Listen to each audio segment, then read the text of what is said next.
Hi, welcome to another edition of Heroes on Our Island. I'm your host, Mike Stevens. In these tough times, we profile Long Islanders who are giving of themselves in some way to help others, overcoming great obstacles in life, and sometimes even risking their lives. Coming to you this week from Freeport. Let's go to Smithtown now to catch up with Wendy Gillette, who tells us a story about some folks who are helping those who are hard of hearing to regain some of what they've lost. My son and daughter-in-law.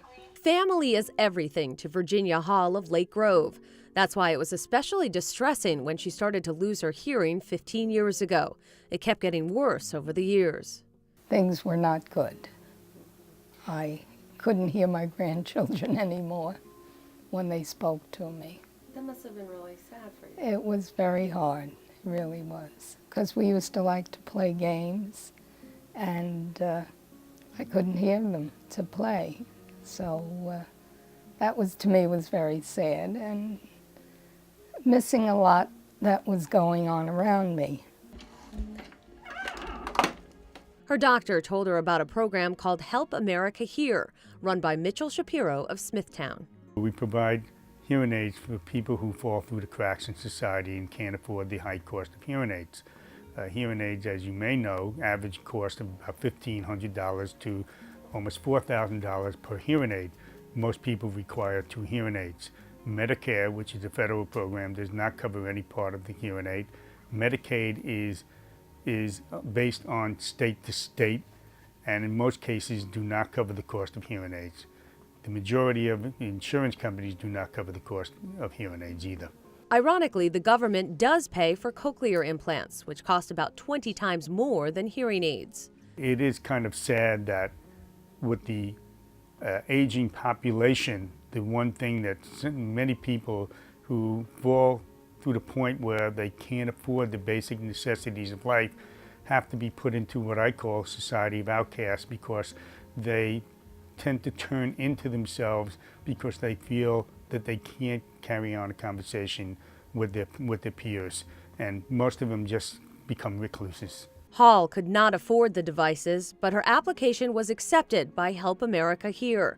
In November, she was fitted for her hearing aids and rediscovered the world. They put the hearing aid in my ears. I could not believe what happened. It was, I heard everything. I heard what the people were saying. I heard what was going on in that room.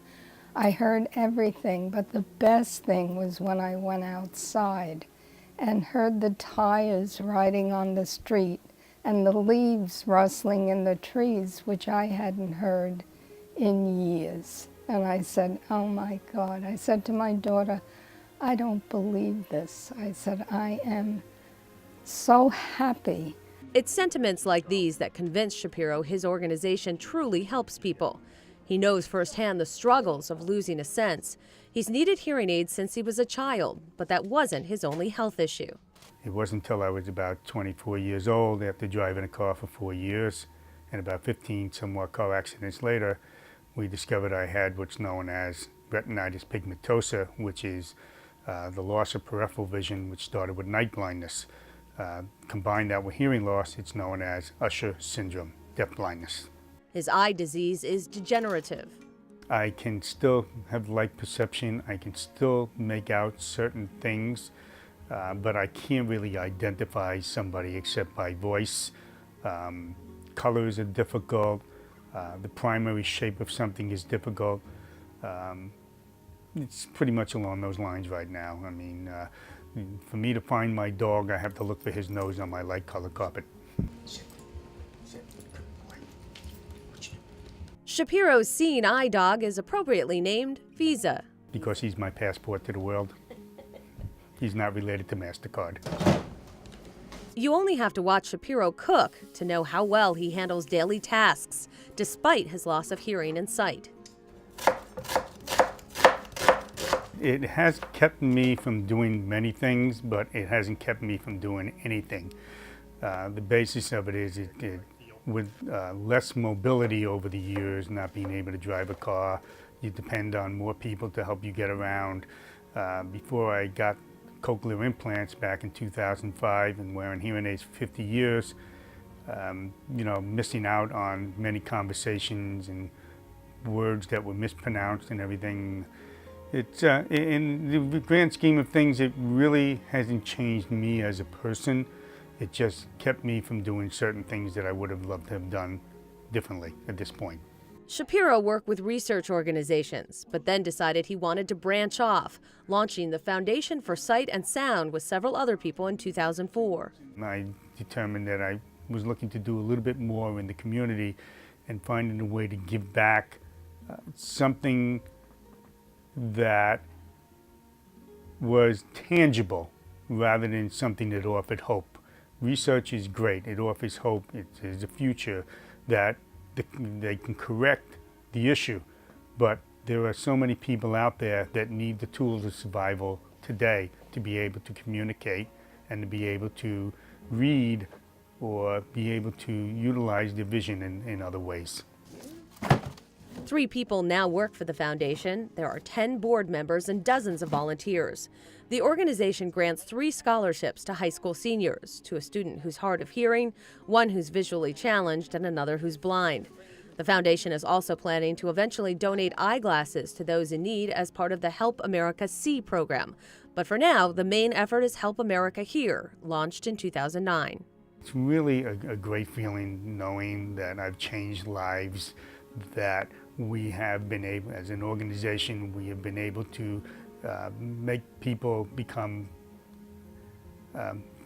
productive members of society, to be able, I mean, I can speak of many of the elderly who look to go to church or become volunteers and help their fellow senior citizens with different things. I mean, I hear these stories from so many different people all the time, and just knowing that, the testimonial letters that we get and how a woman can hear her dog bark or walk safely along the street and not worry about a car about to hit her.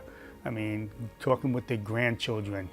Shapiro says the program has already donated more than 750 hearing aids to those who need them. Did you get a hold of Rob? Barbara Carbonaro recently started working for the foundation.